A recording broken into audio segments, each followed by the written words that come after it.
Jumpa lagi rakyatnya Pak Prabowo Subianto dan Mas Gibran Rakabuming Raka. Seperti kita ketahui, pemerintah resmi menjalankan program makan bergizi gratis awal tahun ini. Pada tahun pertama, MBG itu menyasar 947 juta penerima yang terdiri dari anak sekolah, balita, ibu menyusui, dan ibu hamil. Itu teman-teman sekalian bisa lihat di video kita sebelumnya. Total anggarannya itu sekitar 71 triliun yang dibutuhkan dan ini baru tahap awal.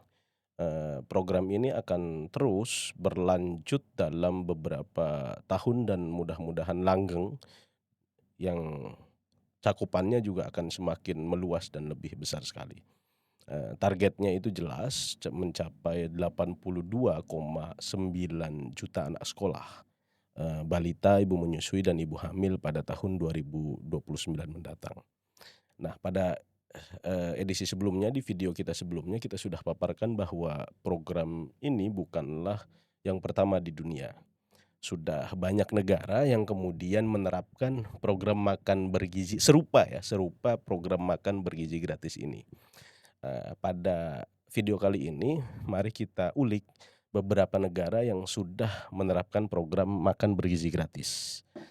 Nah, kita sama-sama cek datanya menurut survei global tentang program makan bergizi gratis yang dilakukan oleh Global Child Nutrition Foundation. Ada 169 negara yang sudah, ya, yang sudah menerapkan program makan bergizi gratis di sekolah. Itu yang di sekolah, artinya dari total negara yang ada di dunia ini sudah ada 70-60% negara yang menerapkan kebijakan makan bergizi. Dan total penerima manfaatnya ataupun total anak sekolah yang sudah menerima manfaat dari program ini sekitar 407,8 juta jiwa, atau setara dengan 25% dari total anak sekolah di seluruh dunia. Nah, dari tataran global kita mari, program ini dikenal dengan istilah school meal program atau school feeding. Sementara di Indonesia kita sama-sama tahu program ini dinamakan program makan bergizi gratis. Secara umum tujuannya sama.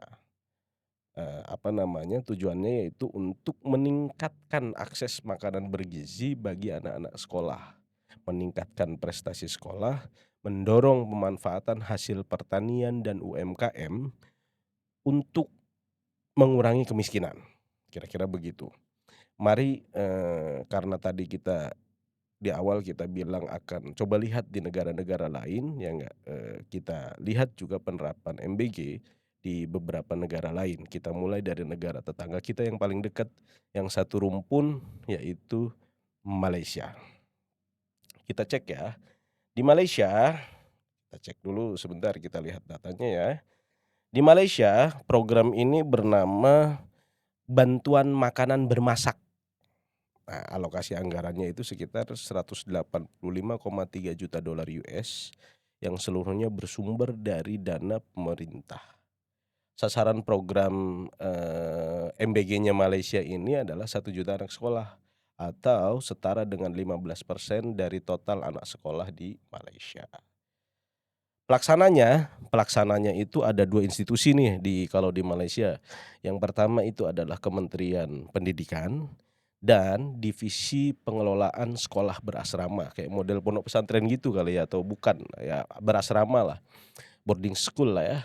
Bahan baku yang digunakan dalam program MBG ala Malaysia ini berasal dari domestik, artinya dari Malaysia, dan melarang adanya makanan olahan cepat saji yang bergula tinggi. Pengolahan makanannya pun melalui biotortifikasi. Biotortifikasi kalau yang nggak ngerti nih, sama saya juga nggak ngerti kalau nggak ada tulisannya di sini. Ya, biotortifikasi ini melibatkan nutrisionis ataupun ahli gizi yang didanai oleh pemerintah, digaji oleh pemerintah, dan mengikuti pelatihan sebelumnya. Ya, sebelumnya itu harus dilatih dulu. Nah, tadi ahli gizinya. Terus mekanisme penyediaan makanannya itu melalui tender yang kompetitif ya. Yang pertama untuk, boarding school atau sekolah berasrama ya dan, program makanan tambahan di sekolah itu.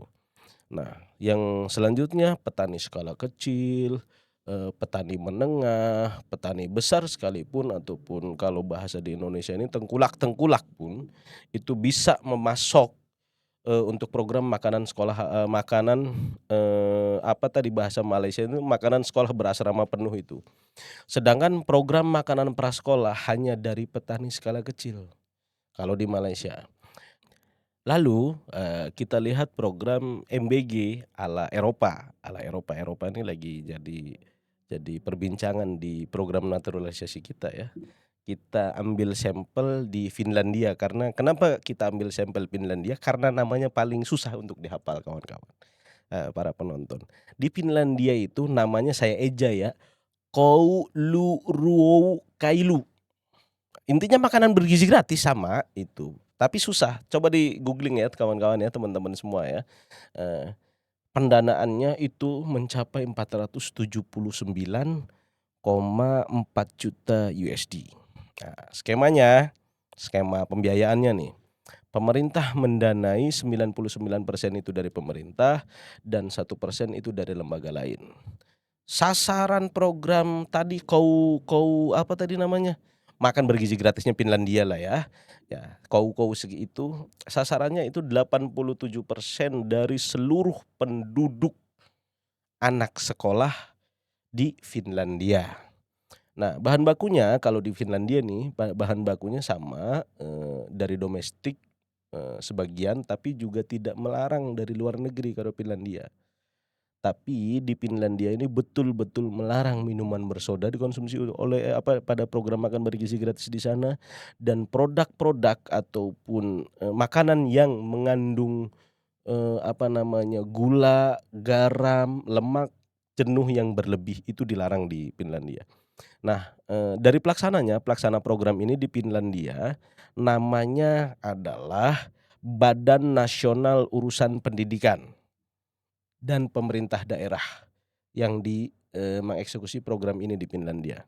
Catering sekolah dikelola oleh, 309 pemerintah kota dengan beberapa menggunakan perusahaan swasta ataupun pihak swasta. Hampir samalah kayak di Indonesia kali ya.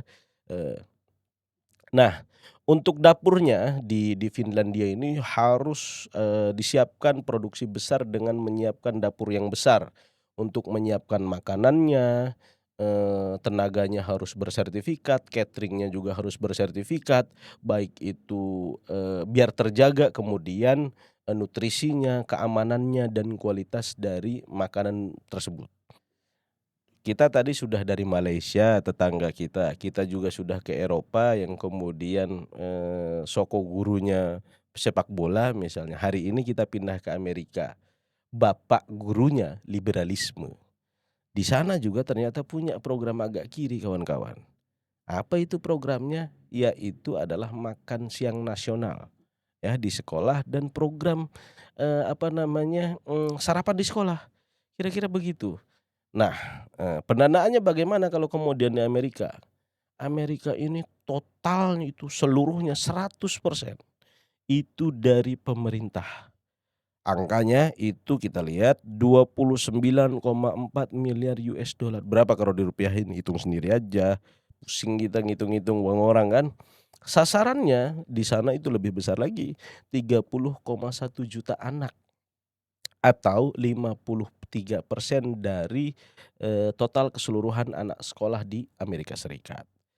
Yang menarik nih di Amerika ya, yang menarik nih di Amerika, yang liberal nih di Amerika ya, negara Amerika aja seluruh bahan baku program makan bergizinya di Amerika itu harus dari pasar domestik. Ngeri nggak tuh? Indonesia juga harus kayak gitu. Nah, metode pengolahannya itu makanan semuanya harus melibatkan ahli gizi ya. Pelatihan khusus bagi koki, bagi tim masak, bagi manajer, tim dapur, dan semua yang terlibat dalam program makan ini harus melalui pelatihan yang, komprehensif agar pemenuhan gizinya terpenuhi. Nah, pelaksana programnya kalau di Amerika ini Departemen Pertanian. Mekanisme penyediaan makanannya itu dibeli melalui prosedur lelang, ya, lelang terbuka, tender lah kalau kemudian di Indonesia ini tender kok. Kalau misalnya ini lewat e-katalog lah ataupun LKPP kalau di Indonesia, yang cuman di sana nggak tahu saya, pakai bahasa apa. Nah, dan itu harus melalui, pemerintah di tingkat, federal dan lokal. Pertaniannya, pertanian dari berbagai skala baik kecil, menengah, besar, itu ikut terlibat dalam menyediakan makanan untuk program ini dan menerima subsidi pertanian serta pelatihan khusus dalam penyediaan makanan sekolah. Lalu sektor swasta terlibat dalam pemrosesan makanan, transportasinya, cateringnya, penjualan dan penyewaan perlengkapan untuk program ini kayak misalnya peralatan masaknya, peralatan makannya, tendanya dan lain-lain. Itulah sekilas program MBG di berbagai negara yang kemudian kita sama-sama tahu. Nah, hal ini mempertegas bahwa program MBG ala Pak Prabowo dan Mas Gibran bukanlah program yang muluk-muluk, bukan muluk-muluk. Sebaliknya, program ini telah dijalankan oleh berbagai negara di dunia. Dengan membaca perbandingan yang tadi saya sebutkan tadi sebelumnya, kita bisa lebih arif, kita bisa lebih bijak menyikapi program ini. Mari kita dukung agar program MBG ini semakin sempurna dan membawa dampak positif bagi anak-anak bangsa Indonesia. Bukankah begitu rakyatnya Pak Prabowo dan Mas Gibran?